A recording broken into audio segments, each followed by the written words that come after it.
Alright, Ock. I know you're... here? What the... well, there goes the neighborhood. How do you like my new playground, Spider-Man? I find it to be an improvement. I ripped your entire city apart, Gunslinger. You're next. Mysterio. I had a hunch. Well, bad news, Bubble Boy. The jig's up. Where's Ock and the Tritium? Welcome to actually a pretty decent level in this video game. We're introduced to enemies that we can shoot as well as punch. These are the only enemies that you're allowed to web shoot. So, you know, that's cool I guess, but you don't even have to fight them. You can usually jump right over them, which is a good thing. So our spider sense is gone because of this weird crazy world, which means that giant arrow that tells us where to go is gone. So what we need to do is look for any giant pillars of light sticking out of the sky. Like that. There are 3 of these generators and we need to destroy all 3 in order to leave this horrible place. Which isn't actually that horrible. It's the only place where the web swinging actually makes sense. Because they attach the web swinging locations onto rocks, like this. This level is like 99% platforming, unless you stop to fight every single robot, which there's no reason to do that. I also like the not skybox, but it's totally a skybox of the city below us. It actually looks pretty good. So you might be hearing music this time around, which may come as a surprise. This is not because of anything in the game.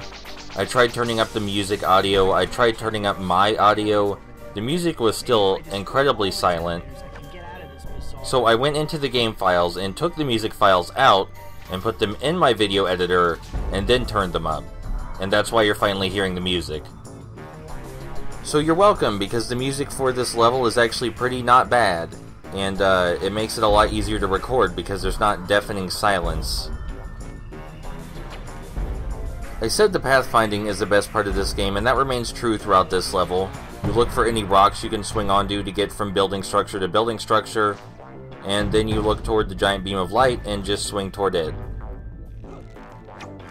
This is also the only level where you get to actually make use of Spider-Man's mobility, which is definitely limited, but it's still pretty decent for a platforming experience. What is that noise? Okay, so that noise was the music ending. I apologize. But yeah, these Spider-Man's mobility is actually pretty decent for platforming purposes. It's a shame that you never really need to platform outside of this level, and some occasional pathfinding in earlier stages. And we're almost actually at the end of the game already. There's one more mission after this, I believe. And then that's just it. And we never learn why all of these villains are working with Doc Ock either. I've played through this game quite a few times, and I thought maybe there was dialogue I missed or something. But no, we never really learn why all of these villains are working with Doc Ock at all. It wouldn't have been that hard to find a reason, would it? I mean, Doc Ock could promise them something that he didn't fully intend to deliver on. That should be especially easy for Mysterio. No, you really can't hear Toby right now, but when Toby says anything important, I'll turn up the audio. I guess I should be calling him Spidey, but he sounds so depressed that I can't hear him as anything but Toby. So in case you were curious, these are actually parts of the city that we could have swung through out in the open world. They just took these from the open world and put them here. Which is both a good thing and a bad thing, I think. It's good for the sake of consistency, but it also would have been nice to have unique areas to swing across. On the bright side, you can reach the top of every building here, which you can't do in the open world.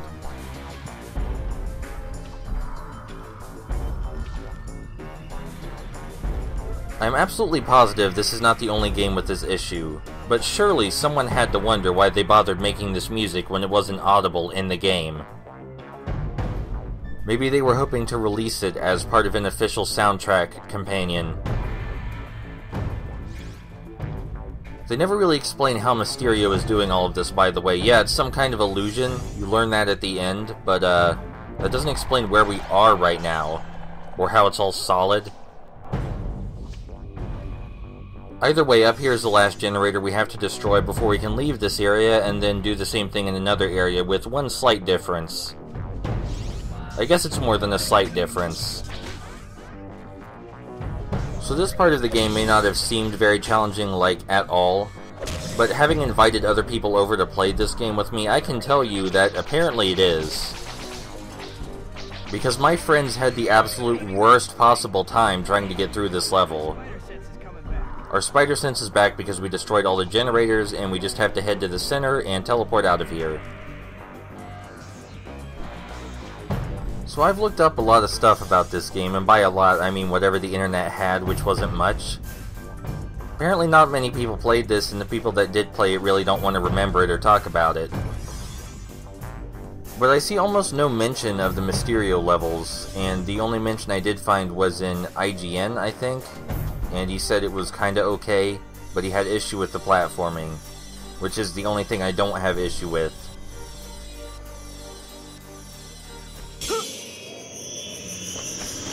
Like some kind of portal. Well, you know what they say, grass is always greener. If there were grass. You may have passed the first test, but you won't survive this one. Welcome to part 2 of Mysterio's Twisted City. In this part there are boulders flying around that can knock us out of our swing path, but that's really the only thing different about the platforming. And I guess it can be a little scary, but if you get knocked down, you just checkpoint at the last platform you were on anyway. I want to say again that the music for this game is actually pretty decent, and it's professionally composed. Kinda depressing that you can never hear it. We have to take out generators again, but only 2 this time, thankfully. And there's something different about them this time around that we'll see when we get there. But for now, I want you to appreciate that they put effort into making the platforming at least slightly different between the 2 sections. I mean, these boulders aren't much of a threat, as I stated, but there's still something different, and I like that they appear in different patterns. It's so weird that they clearly put some effort into this game, but not enough. Not enough for it to matter.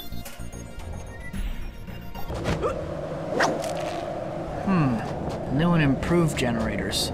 Now with turrets.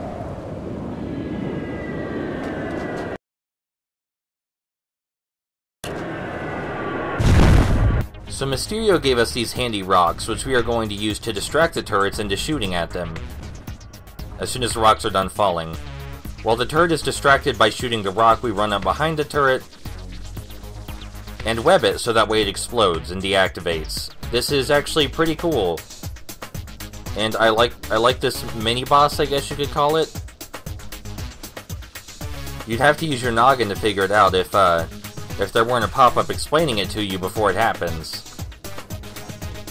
That's one of them, and there's another one that's exactly identical to it, and you've seen enough of me swinging around this city, so we're just gonna skip to when I blow it up, and we get to the next part.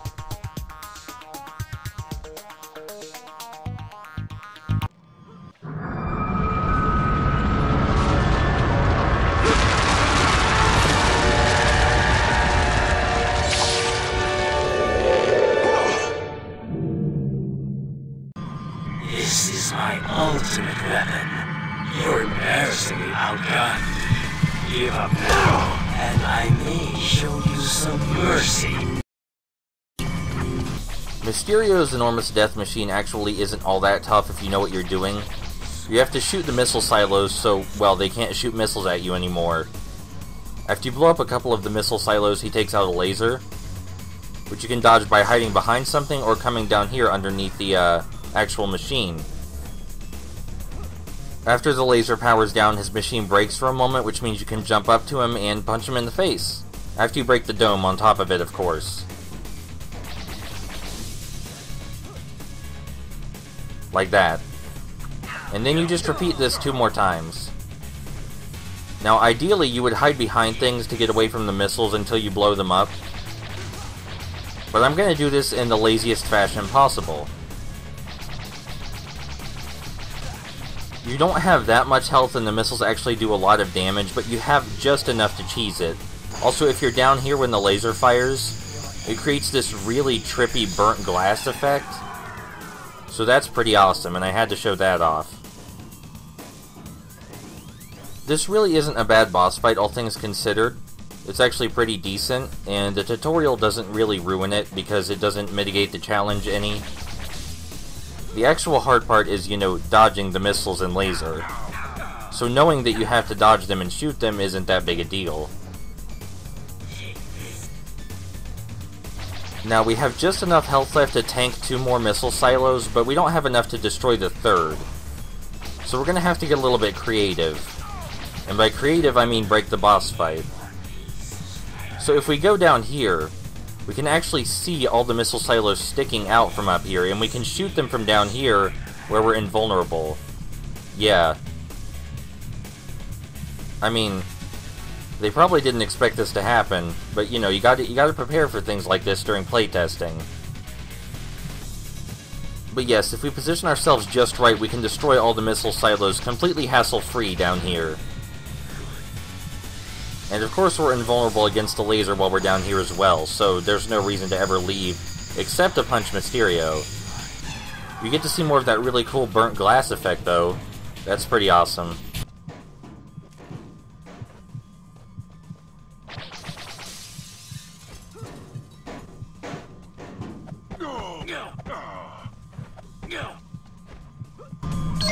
Curse you, Spider-Man! It seems I've failed you, Dr. Octavius. Where's Doc Ock? You won't catch him, Spider-Man. His plan is already underway, and you were wasting your time with me when you should have been catching the train. Real cute, Fishbowl. I take it he's at the train station. I can still make it. Never!